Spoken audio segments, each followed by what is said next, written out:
रमन राघव एक ऐसा psycho killer जो रात के अंधेरे में ही लोगों को मारता, यहाँ तक कि उसने अपनी ही बहन के साथ दुष्कर्म कर उसे भी मार डाला।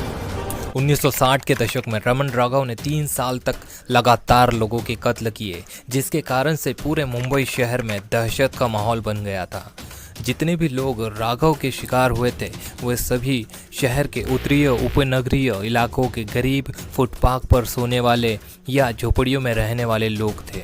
उस समय के आईपीएस ऑफिसर रमाकांत कुलकर्णी ने मामले की जांच अपने हाथ में लेकर जांच पड़ताल शुरू की और आखिरकार उनकी टीम को 27 अगस्त 1968 को रमन राघव को पकड़ने में सफलता हासिल हुई।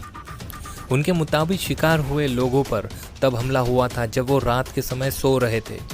उन सभी को किसी भारी लोहे की चीज़ से मारा गया था। मुंबई में यह हत्याएं 2 किश्तों में हुई थी। पहले साल 1965 से 1966 के बीच 19 लोगों पर हमले हुए थे। इस समय भी राघव को इलाके में घूमते हुए पकड़ा गया था, लेकिन सबूत न होने के कारण उसे छोड़ दिया गया। और दूसरी बार 1968 में हत्याएं हुई और 27 अगस्त 1968 को कुलकर्णी की टीम के एक सब इंस्पेक्टर ने उसे पहचान लिया। उसकी पहचान उसकी तस्वीरों और उससे हमलों में बचे हुए लोगों ने बताए हुलिये से हुई थी। राघव के बचपन और शुरुआती ज़िंदगी के बारे में हमें बहुत कम पता चला है। उस समय के अखबारों के मुताबिक वो एक तमिल था और कदकाठी से लंबा तगड़ा आदमी था। वो बहुत कम पढ़ा लिखा था और बेघर था। उसका जन्म 1929 में तमिलनाडु के एक तिनीवेली जिले के अग्रसर नेल्लूर गांव में हुआ था। उसके कई नाम भी थे, जैसे सिंधी दलवई, द रिपर, अन्ना, थाम्बी और वेलुस्वामी।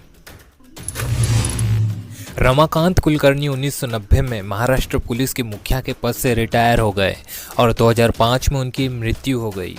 उन्होंने 2 किताबों में रमन राघव के बारे में भी लिखा है। उन किताबों के नाम हैं footprints on the sands of crime और क्राइम्स, क्रिमिनल्स एंड कॉप।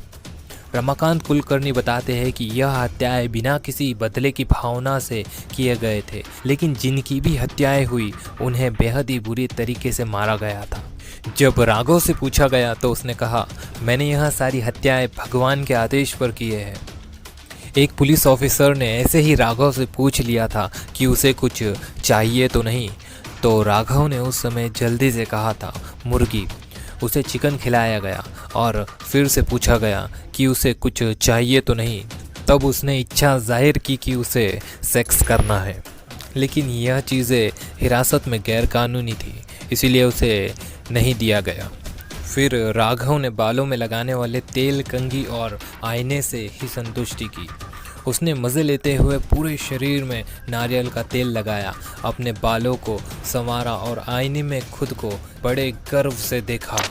इसके बाद उसने पुलिस वालों से पूछा कि वो क्या चाहते हैं। एक ऑफिसर ने कहा, हम उन हत्याओं के बारे में जानना चाहते हैं जो हुई है। उसने कहा, ठीक है, मैं उन हत्याओं के बारे में बताऊंगा।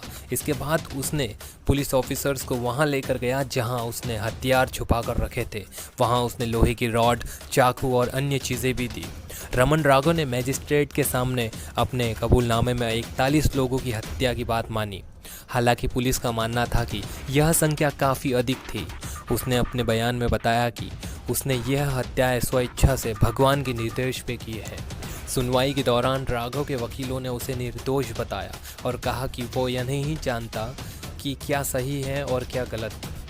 अपने फैसले में जज सीटी सीधे ने उसे साइकोपैथ और जंगली मानसिकता वाला व्यक्ति बताया और कहा कि उसके द्वारा अंजाम दिए गई घटनाओं की तुलना नहीं की जा सकती। उस समय की मीडिया रिपोर्ट में कहा गया कि जब राघव कोर्ट के बाहर पहुंचा तो काफ़ी भीड़ जमा हो गई थी।